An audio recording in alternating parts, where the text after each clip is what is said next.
இதெல்லாம் இன்னும் அதிகமா வரப்போகுது. Every 6 months, every 3 months, we have to be prepared for it. We have to adapt, mitigation, adaptation. We have to be preparedness இருக்கணும். I mean, that is something where you need to contribute because global warming, greenhouse gases. Greenhouse gases na carbon dioxide, nitrous oxide, methane, அப்புறம் CFC, இதெல்லாம் போன greenhouse gas. இதனால தான் வெப்பம் increase ஆகுது. So all that issues, I don't want to delve into the intricacies. ஏன்னா எனக்கு ரொம்ப பிடிச்ச சப்ஜெக்ட் இது. நான் பேசுனா நான் 1 மணி நேரம் பேசுவேன் சம்பந்தமா. அதனால இது வந்து ஃபாரம் கிடையாது. I want you to go home, look at what is global warming, what will be the effect, and take a liking to the subject in the sense, ஏன்னா you're all going to be affected in the future. இப்போ 2015ல இங்க ஒரு floods வந்தது இல்ல, OMR floods. ஏன்? இதுதான் global warming. என்ன சொல்றாங்கன்னா இப்போ 2015ல பாரிஸ் கிளைமேட் கன்வென்ஷன் ஒன்று நடந்தது. UN framework convention on climate control சொல்லுது. UNFCCCல அவங்க என்ன வேர்ல்ட் லீடர்ஸ்லாம் சேர்ந்து தே ஹேட் பாரிஸ் டெக்ளரேஷன் ஒன்று கையெழுத்து போட்டோம். India is also signatory to that. அதில் என்னன்னா எப்படியா உலகத்தை காப்பாற்றணும். இப்போ 15 டிகிரிஸ் 1 டிகிரி இன்க்ரீஸ் ஆயிருக்கு. 15.5 டிகிரிக்குள்ள இதை தடுத்து நிறுத்தணும்னா வேர்ல்ட் லீடர்ஸ் முடிவு பண்ணியிருக்கிறாங்க. 16 டிகிரிஸ் போயிடுச்சுன்னா உலகம் இருக்காதுன்னு சொல்றாங்க. As it is 16 டிகிரிஸ் எப்போ போவோம்னா 2050க்குள்ள போவோம். 15.5 டிகிரி 2030க்குள்ள நம்ம கட்டுப்படுத்தணும்னு இன்னும் 12 இயர்ஸ் தான் இருக்கு அதுக்கு. ஸோ இதெல்லாம் we have to contribute to. மரம் நடுறது, செடி வளர்க்கறது, கார்பன் ஃபாசில் ஃபியூல் டிஸ்இஸ் பண்றது. Fossil fuel is the reason for most of them. இதெல்லாம் பண்ணணும். ஸோ இதெல்லாம் அந்த பிகாஸ் ஆஃப் கார்பன். ஏன்னா அந்த கார்பன் டை ஆக்சைடு வந்து நேச்சுரலாக வேர்ல்ட்லேருந்து போகணும்னா it takes 30 years to 120 years. And carbon is the reason where சி கிளைமேட்னா என்னன்னா கடல்லேருந்து வரதான் climate. Climate is directly related to the sea, and sea's temperature is increasing. நமக்கு ஆக்சிஜன் வர்றது என்னன்னா phytoplankton. 70% of oxygen is caught by phytoplanktons in the sea. நம்ம நினைச்சுக்கிறோம் செடி கொடி இல்லை மரத்தில் அதெல்லாம் கொஞ்சம் தான். But most of it is by phytoplanktons. And the phytoplanktons are affected because of carbon is dissolving into the sea. So it's a vicious cycle. இதெல்லாம் ப்ராசஸ்லாம் இருக்கு. அதனால இதை நீங்க தெரிஞ்சுக்கணும்னு ஆசைப்படுறேன் நான். அதனால இப்போ நான் என்னை விட்ட நான் பேசிக்கிட்டே இருப்பேன். அதனால நானே நிறுத்திக்கிறேன். இப்போ உங்களுடைய கேள்விகள் கேளுங்க, related to anything. And I'd be happy to not only answer but actually know more about the problems as well. Hi everyone, we have the list of people who have registered to ask questions, and the question கேட்கணும் விருப்பப்பட்டவங்களோட பட்டியல் I'll just read out the names. So you be prepared, okay? So in the names illama, if you want to register more names, you can register with them. Register பண்ணதான் கேள்வி கேட்க முடியுமா? No. People who Aruna கேட்கலாம் இல்ல? No, not that. Participants register பண்ணிருக்காங்க. No. People like என்ன அவங்கள மிரட்டி இருக்காங்க. क्वेश्चन கேட்டே ஆகணும் நான். அதனால அவங்களுக்கு சான்ஸ் கொடுத்தா நான் எவ்வளவு நேரம்னா இங்க இருக்க போறேன் நான். எனக்கு ஒன்றும் பிரச்சனை இல்லை. Okay. So we'll start with these names. அப்புறம் வர எல்லாரும் क्वेश्चन கேட்டுக்கலாம். So I have just read out 10 people who have registered. So adukapramum you can add more questions. So Sheikh, Vinoba Ganesh, Dhanashekar, there is a guy who called in from Norway, Ingersoll, and one guy from US. They also want to ask questions. Ratish Kumar. And then I have Imam Hussain Kader, Devi Emerson, Manikaraj, and Sasidhara Raj HCL. So I have more names. So we can start with these people. So do we have the first person, Sheikh here? Very good evening, Doctor. Good evening. Thanks for coming here. And I would personally like to thank the Consortium of IT Professionals for giving us Dr. Anbumani Ramadoss today evening.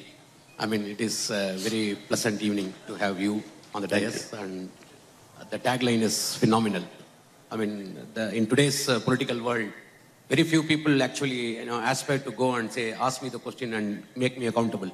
I see you as a towering personality to take this as a reason. Thank you once again. Thank you.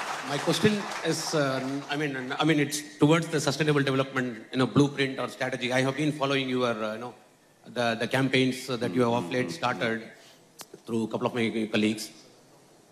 Once, in 2020, when PMK is, assuming that it seizes power in the state assembly, for sustainable development, will you be following the typical Dravidian pattern that has been done by your ancestors? I mean, at least after 62, like you said, 1962, pre-1962 seems to be something better, from what I heard from you. But post that, it seems to be a little glary.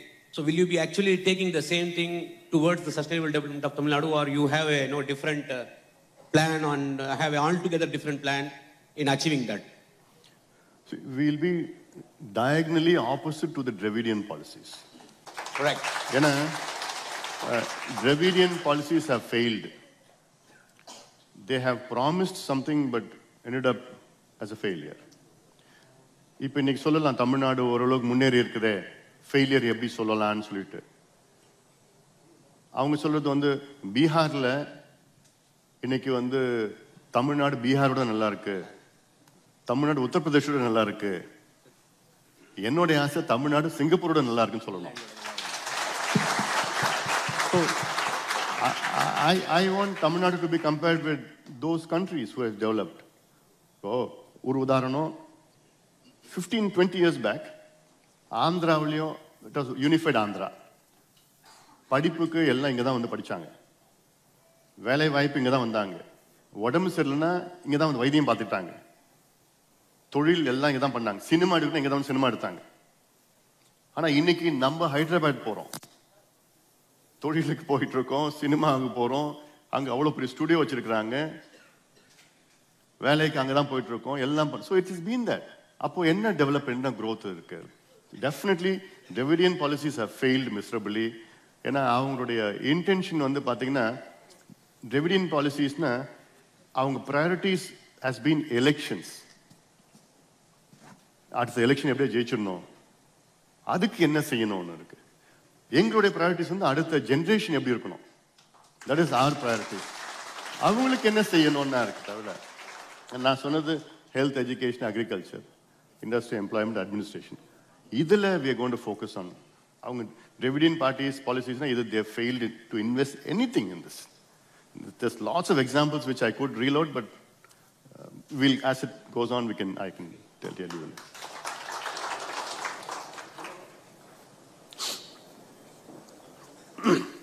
67 தான் the Dravidian parties have come. 62 to 67 Bakthavatchalam இருந்தார். காமராஜ் 62 வரைக்கும் தான் chief minister இருந்தார். 62லேருந்து 67 வரைக்கும் பக்தோச்சலம் காங்கிரஸ்ல இருந்தார். 67லேருந்து தான் DMK.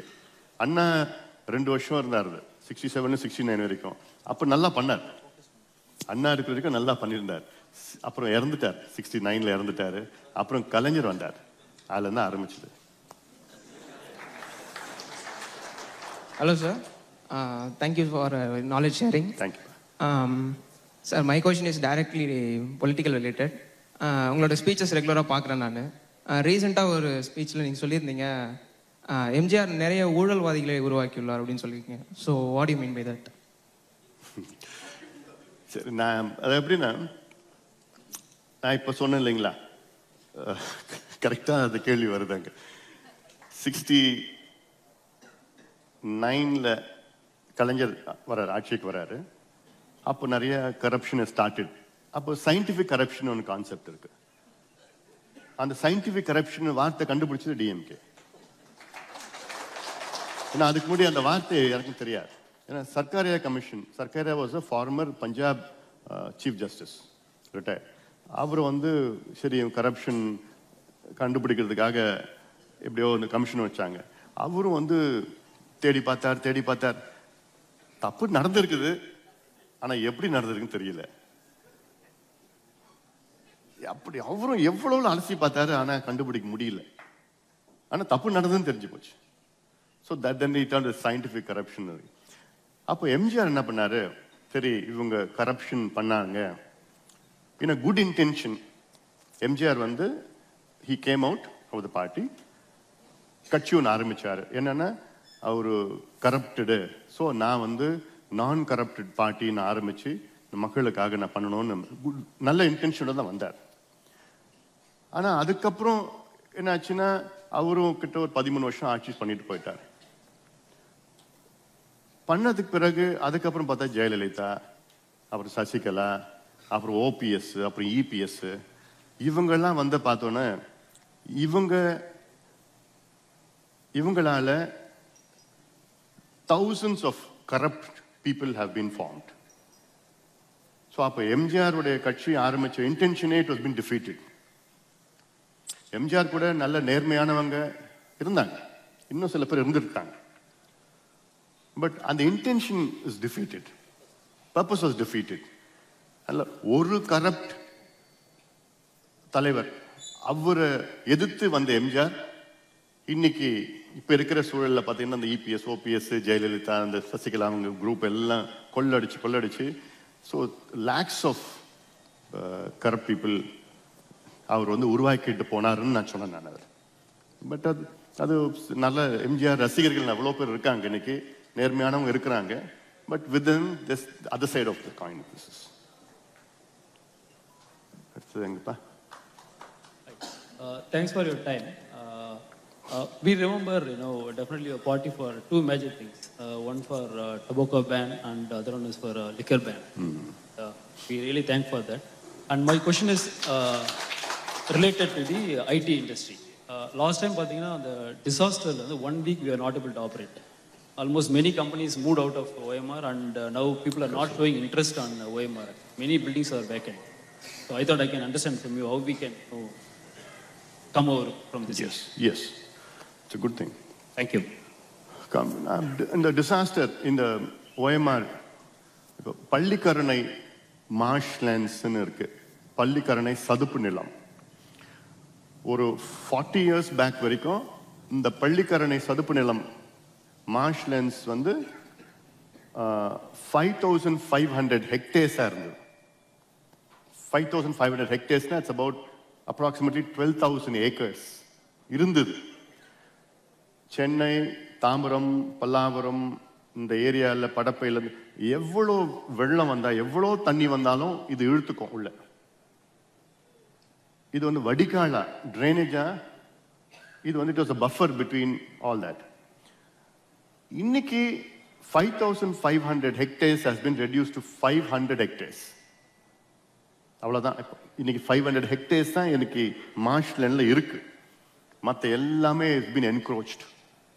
இப்படி ஒரு சதுப்பு நிலம் வேற எந்த நகரத்துக்கும் இந்தியாவில் இல்லை. சென்னைக்கு தான் இருந்தது, இப்போ அதுவும் இல்லை, இன்னும் அது சுருங்கிட்டு வருது. அல்ல அப்போ வெள்ளம் மழை அடிச்சது, அன்னைக்கு ஒரு நாள் மட்டும் 100 centimeters அடிச்சது மழை. அந்த தண்ணி எங்க போகணும்னு தெரியல. அவ்வளோ பெரிய இடம் இருந்ததுன்னா அந்த தண்ணி அங்கே போயிருக்கும், இல்லாதனால உள்ள வந்துடுச்சு. இதுக்கு என்ன சொல்யூஷன் அப்போ இருந்ததுன்னா, ஜெயலலிதா அந்த டைம்ல 2001 to 6 இருந்தப்போ தி கேவ் அ சொல்யூஷன். அப்போ துறைப்பாக்கத்தில் ஒரு மதகு ஒன்று இருக்கு. ஏன்னா இந்த தண்ணி இப்படி போயிட்டு துறைப்பாக்கம் வழியா போயிட்டு 16 kilometers போயிட்டு முட்டுக்காட்டில் போய் கடல்ல ஏறும். 16 kilometers it meanders and goes. ஆனால் அப்போ சொல்யூஷன் என்னாச்சுன்னா, துறைப்பாக்கத்தில் ஒரு மதகுல, அந்த மதகுல இருந்து 1.5 kilometerல ஒரு கெனால் ஒன்று டைரக்டா கடலுக்கு கொண்டு போகணும். அது அப்போ வந்து செலவு 100 கோடி ரூபாய் செலவு. அப்போ அன்னைக்கு 100 கோடி ரூபாய் செலவு பண்ணி அந்த கெனால் வழியா தண்ணி நேராக கடலுக்கு கொண்டு போயிருந்தானா இந்த டேமேஜ் வந்திருக்காது. சிம்பிள் சொல்யூஷன் அப்போ. ஆனா அது அப்படி அந்த ப்ரையாரிட்டிஸ் எல்லாம் அவங்க பண்ண முடியல. ஆனா அப்போ 15,000 crores of loss, business loss இருந்தது. நிறைய பேர் போயிட்டாங்க, நிறைய மூடிட்டாங்க, so many issues are there. So these are all, இது மாதிரி lots of solutions are there, simple solutions, timely solutions are there. ஏன்னா சென்னை வந்து ஒரு water basin, Chennai water basin வந்து literally it's about 5,000 square kilometers.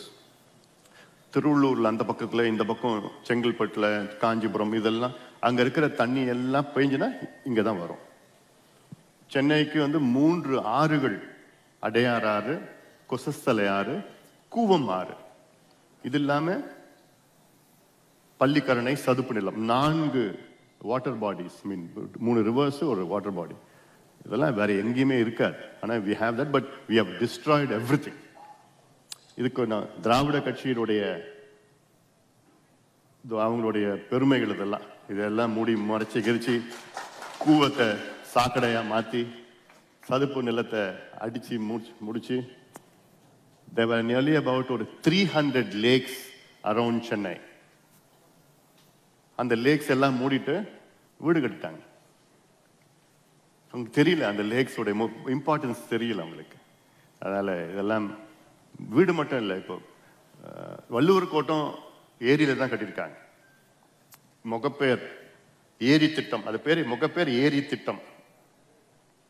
Nehru stadium ஏரியில தான், லில்லி பாண்ட் ஒரு ஏரியில தான் கட்டியிருக்காங்க Nehru stadium. Koyambedu bus stand ஏரியில தான் கட்டியிருக்கிறாங்க. இப்படி ஒவ்வொன்றும் ஏரியில தான் கட்டியிருக்கிறாங்க. ஏன்னா திராவிட ஆட்சிக்கு அவங்களுக்கு அந்த கான்செப்ட் புரியல. ஏரியெல்லாம் நமக்கு காலங்காலமா நமக்கு கிரவுண்ட் வாட்டர் ரீசார்ஜ்ல இருந்து நமக்கு அந்த தண்ணி நல்லா கொடுக்கும்னு அவங்களுக்கு தெரியல. அவங்களுக்கு ஏன்பா எல்லாம் ஃப்ரண்ட்லேயே கேட்க வைக்கீங்க, பின்னாடி யாரும் கேட்க மாட்டாங்க. Good evening sir. என் பேர் இமாம் ஹுசைன். நான் டைரக்டர் ஐடியா இருக்கேன், leadership coach sir, as well as leadership coach. புழிஞ்சு எடுப்பீங்களே அதானே? இல்ல, நான் பிரைவேட்டா பண்றேன். அப்படியா? மனிதவள மேம்பாட்டுல இருக்கிறதுனால நிறைய பேருக்கு லைஃப் இம்ப்ரூவ் பண்ணி ஹெச்ஆர் தான் புழிஞ்சு எடுக்கிறது. டார்கெட்னு போடுறது ஹெச்ஆர் தானே. இது ஐடி சம்பந்தப்பட்ட ஒரு கேள்வி, பாலிடிக்ஸ் சம்பந்தப்பட்ட ஒரு கேள்வி. ஐடி வந்து உங்களுக்கு நீங்க சொல்லிருக்கீங்க இந்தியா வந்து மேஜர் ரெவென்யூ ஃபாரெக்ஸ் ரிசர்வ் எல்லாம் கொண்டு வருதுன்னு சொல்லிட்டு. இப்ப அதுக்கு நம்ம ஷேடோ பட்ஜெட் எவ்ரி இயர் நீங்க போடுறீங்க, அதுக்கு என்ன நோட்ஸ் உள்ள கொடுக்குறீங்க? இப்போ வந்து சென்னை மட்டும் தான் டெவலப் ஆகிட்டே இருக்கு ஐடியை பொறுத்த வரைக்கும். மதுரை ட்ரை பண்ணாங்க, கோயம்புத்தூர் ஓரளவுக்கு வந்திருக்கு. நம்ம ஏன் தஞ்சாவூர், சேலம் எல்லா ஊருக்கும் கொண்டு போகக்கூடாது? நீங்க சொன்ன மாதிரி 42-45 வயசுல எல்லாத்தையும் கழட்டி விட்டுறாங்க, 37-38 வயசுல. இப்ப சேலம், தஞ்சாவூர் எல்லா ஊர்லயும் நம்ம வேலை பார்த்தோம்னா அவங்க பேசிக்காவே அப்படியே அக்ரிகல்ச்சரும் பேசிக்கா பண்ணிக்கிட்டே போகலாம். வேலையை விட்டா கூட போடான்னு சொல்லிட்டு நம்ம பாட்டுக்கு வேலையை பார்க்கலாம். ஸோ இந்த சொல்யூஷனுக்காக இதை நீங்க என்ன மாதிரி நீங்க கொண்டு வரீங்கிறத சொல்லணும். ஒண்ணு.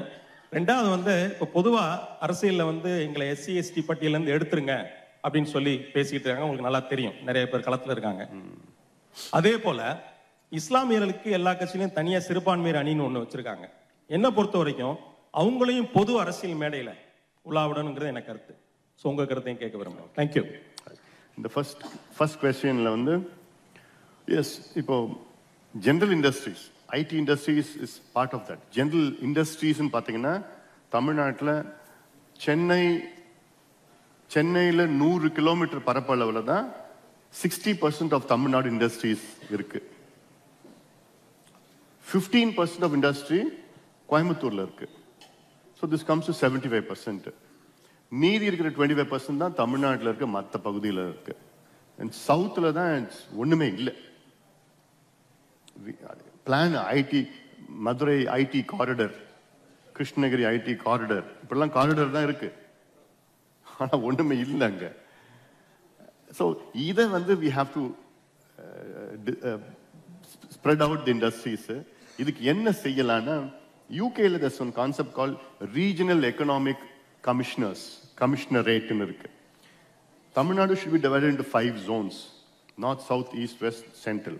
5 zoneல each should be a regional economic commissionerates with the regional economic commissioners as heading that commissionerate.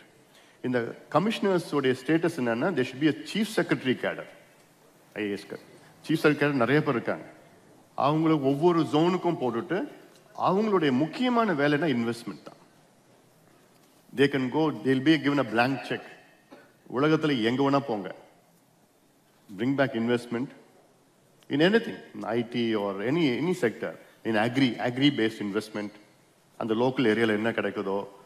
So இப்போ ஒரு பகுதியில் கேஷ்நட் விளையுதுன்னா அந்த கேஷ்நட்டை எடுத்து அதை பதப்படுத்தி வேல்யூ அடிஷன் கொண்டு வந்து பேக்கேஜ் பண்ணி இந்த கேஷ்நட் வந்து இட்டலியில் இருக்கிற எம்பசி, இந்தியன் எம்பசி கிட்ட பேசி இது வந்து உங்கள் ஸ்டாண்டர்டுக்கு தகுந்த மாதிரி நான் பேக் பண்ணி கொடுக்குறேன், அங்கேருந்து வாங்கிட்டு போங்க. ஸோ தீஸ் ஆர் ஆல், நான் சொல்லுறது மைக்ரோ லெவலில் சொல்கிறேன், but macro level is gonna be a big thing.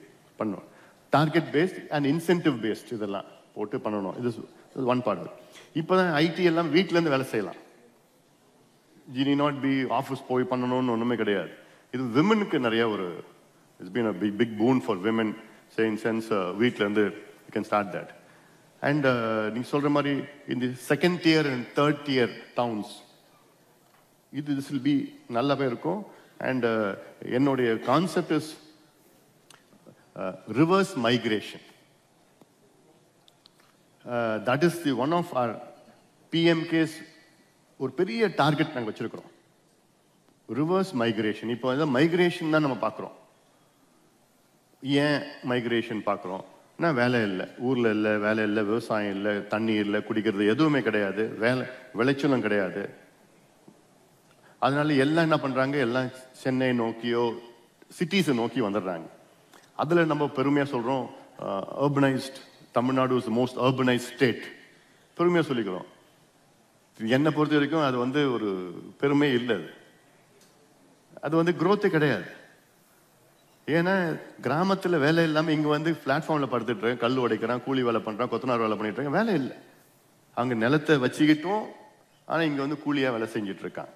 So இது அங்கே வந்து we have to make sure that விவசாயம், தண்ணி, நீர் மேலாண்மை, வாட்டர் மேனேஜ்மெண்ட், தண்ணி போதுமான மழை இருக்குது, அது we have to make them so that go back.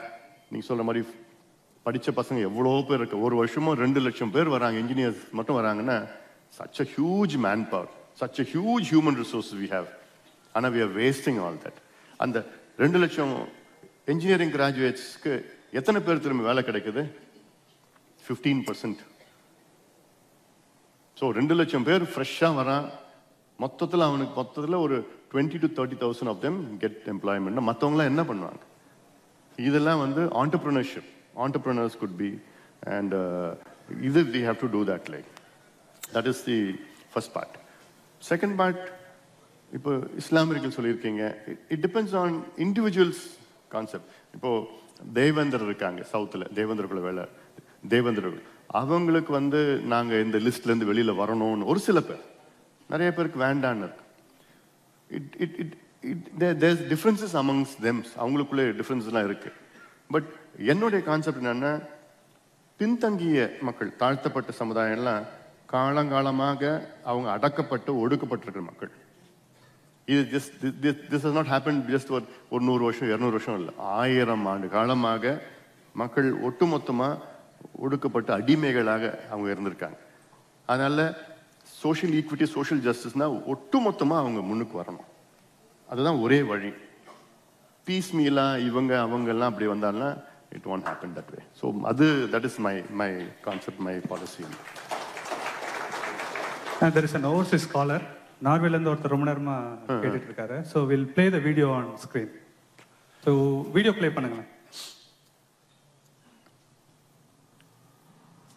வணக்கம் அண்ணா, நான் இங்கர்சால், பொறியாளர், நார்வேயில இருந்து.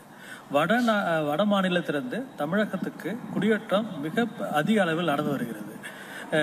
இதுக்கு பாதுகாப்புக்காக அந்த மாநிலங்கள் தமிழகத்தில் தூதரகம் போன்ற அமைப்புகளாக ஒடிசா பவன், அசாம் பவன் போன்றவற்றை அமைத்து வருகிறார்கள். இந்த மாதிரியா குடியேற்றதுனால தமிழர்களோட வேலைவாய்ப்பு, பாதுகாப்பு, இருப்பிடம், ஓட்டுரிமை என்ற பல விடயங்கள் பிற்காலத்தில் கேள்விக்குறியாகிவிடும். இதனை தடுத்து நிறுத்தப்பட வேண்டுமா வேண்டாமா? தடுத்து நிறுத்த வேண்டும் என்றால் அதற்கு என்ன வழி? தடுத்து நிறுத்த வேண்டாம் என்றால் அவர்களை எத்தனை சதவீதம் வரை தமிழகத்தில் அனுமதிப்பது? இதுக்கு உங்களோட பார்வை என்னன்னா?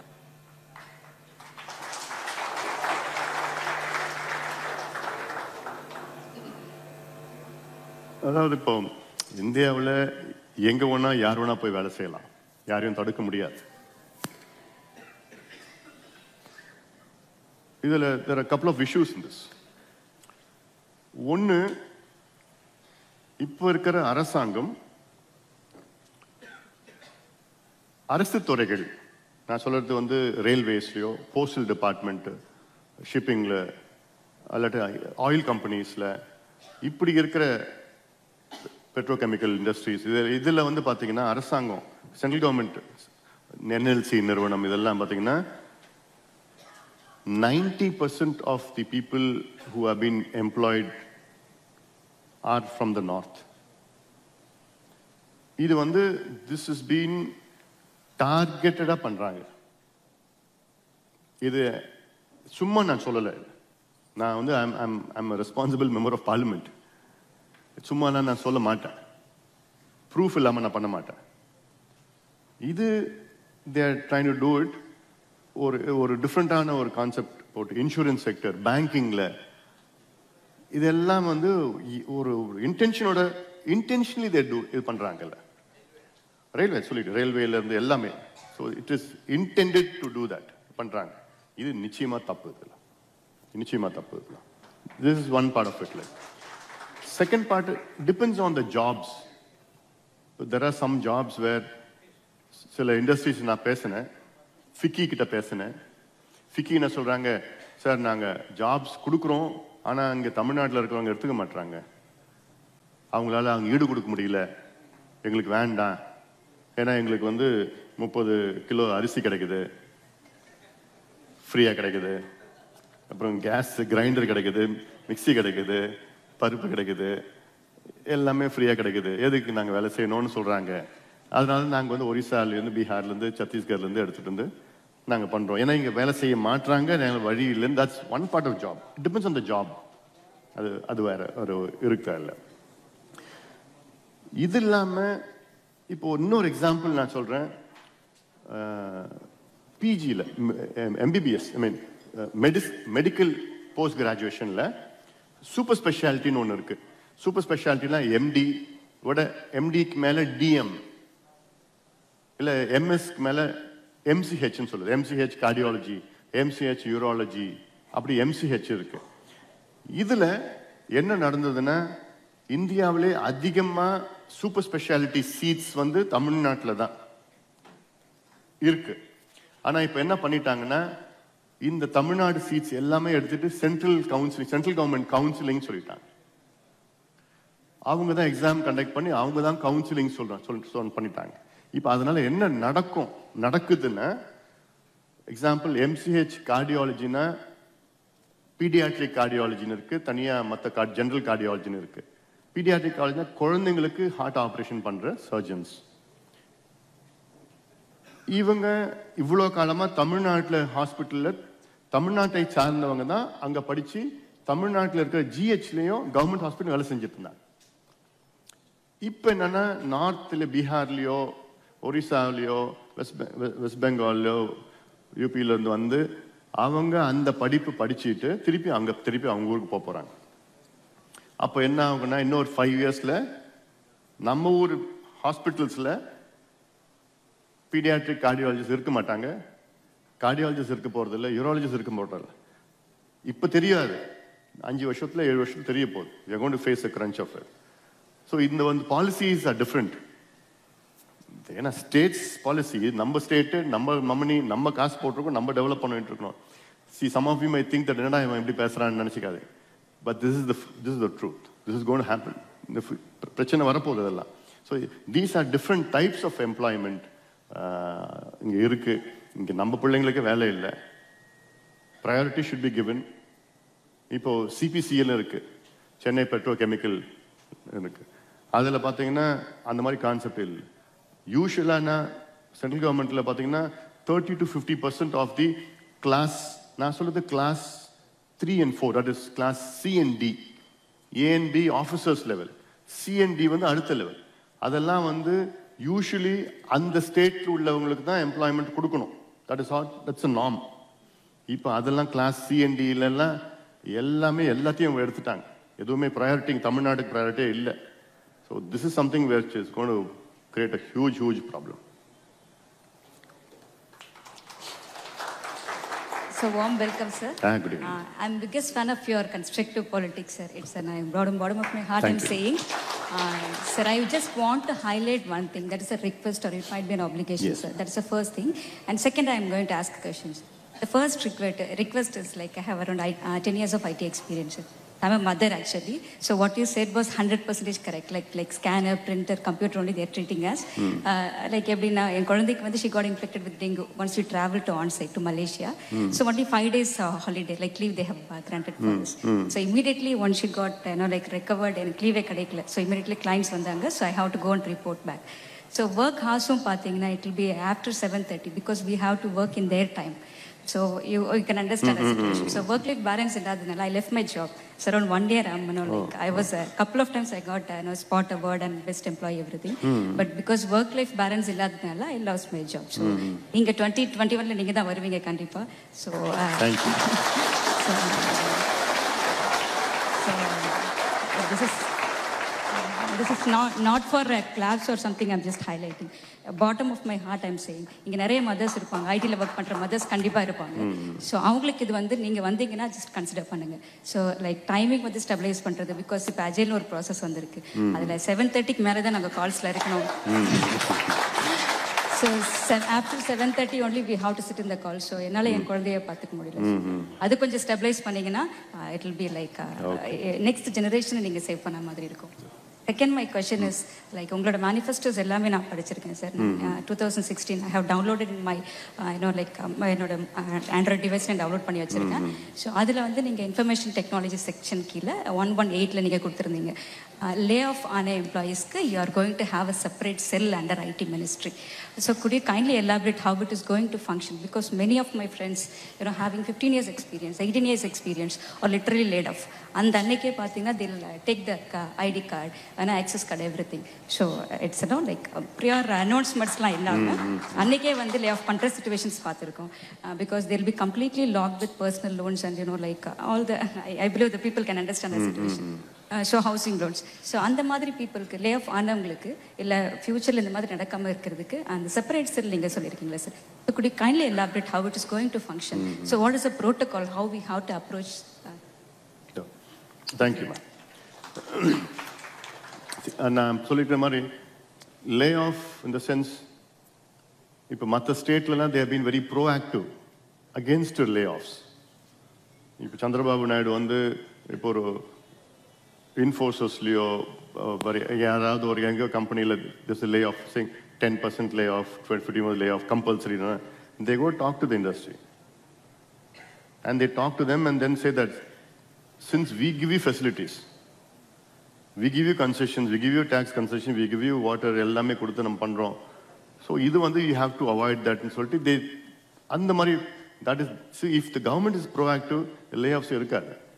Even though ட்ரம்ப் அங்கே ப்ரெஷர் பண்ணி அந்த H1லாம் விசாலாம் இஷ்யூஸ்லாம் போட்டு பண்ணிட்டு அங்கே ப்ரையாரிட்டிலாம் போட்டால் கூட இங்கே we could make pressure them and talk to them and அதெல்லாம் போட்டு that's going to be like say lay off cell.